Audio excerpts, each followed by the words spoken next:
Okay, folks, there's a quick review of the Luke Skywalker figure that was produced by Hasbro as a part of the Star Wars The Black Series line of 3 3/4 inch scale action figures.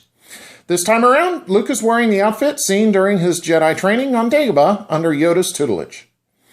Okay, the articulation joints move pretty well for the most part, although I had a little trouble initially with the ankle and elbow joints. Luke has articulation in the head, shoulders, the biceps, the elbows, the wrists, the waist, the hips, the knees, and the ankles. The head moves up and down and side to side. The shoulders move in and out, and 360-degree movement is possible.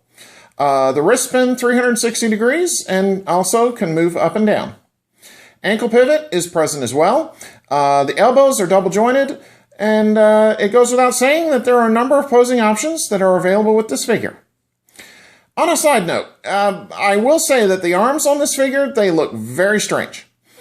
I'm sure Hasbro could have done a better job in hiding these elbow joints so that they don't look as distracting as they do. Okay, the paint apps are done pretty well for the most part.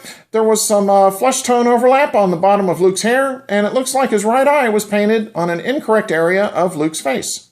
So let me take a break here, and I'm going to zoom in and give you a closer look as to what this new Luke Skywalker figure looks like.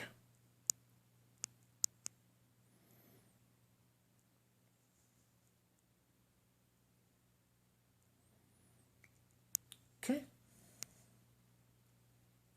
All right, there were several accessories included in the package, so let me take a pause here, and I'm going to show you what those look like. The figure stand that you see him standing on was not included in the package and was purchased by me separately.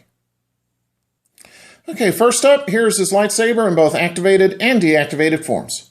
Now, unfortunately, Hasbro chose to recycle this deactivated lightsaber hilt from a previous Anakin Skywalker figure because as you can see, it has a peg on it, and this version of Luke has a belt loop to hang a deactivated lightsaber off of.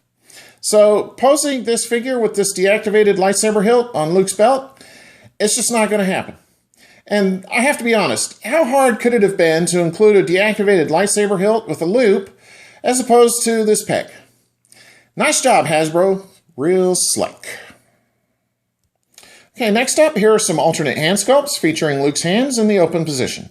These are easy to switch out on the figure, and you can pose the figure doing maybe handstands or manipulating the Force with these in place. Okay, and finally, here is Luke's blaster pistol. And I believe this is known as a DL-44 in the Star Wars lore. Now, I had a very difficult time getting this pistol into Luke's holster, since the holster opening itself is very small, and this pistol is made of a very soft plastic, and as such, I felt like the pistol just wasn't going to be able to be inserted into the holster. So my advice to you, be patient when inserting this into the holster.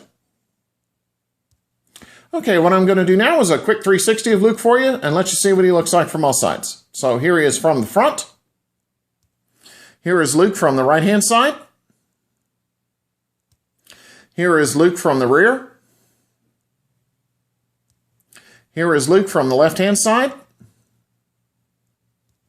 And finally, here we are once again facing forward. So overall, I can't say that I'm overly impressed with this figure.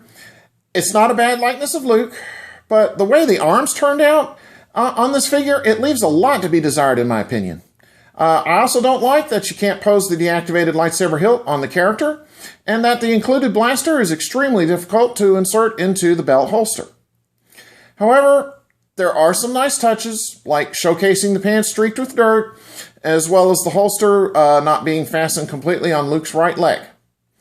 And I also like that the alternate hand sculpts were included to possibly pose Luke doing handstands, or maybe even manipulating the Force, like we saw during the Jedi training sequences on Dagobah. Now, if this figure had been included as part of a 2-pack, along with the recently released Black Series Yoda figure, you know, I might have been a little bit more enthusiastic about it when I first got it out of packaging. So, therefore, I can only give this figure a good recommendation. In spite of my reservations, I do feel that this new Luke Skywalker figure will complement the new Yoda figure very nicely for usage in Dagobah-themed dioramas, but as a standalone figure, I feel that it's just good, but it's not great. Okay, so on that note, take care and stay tuned for my next review. Have a good one.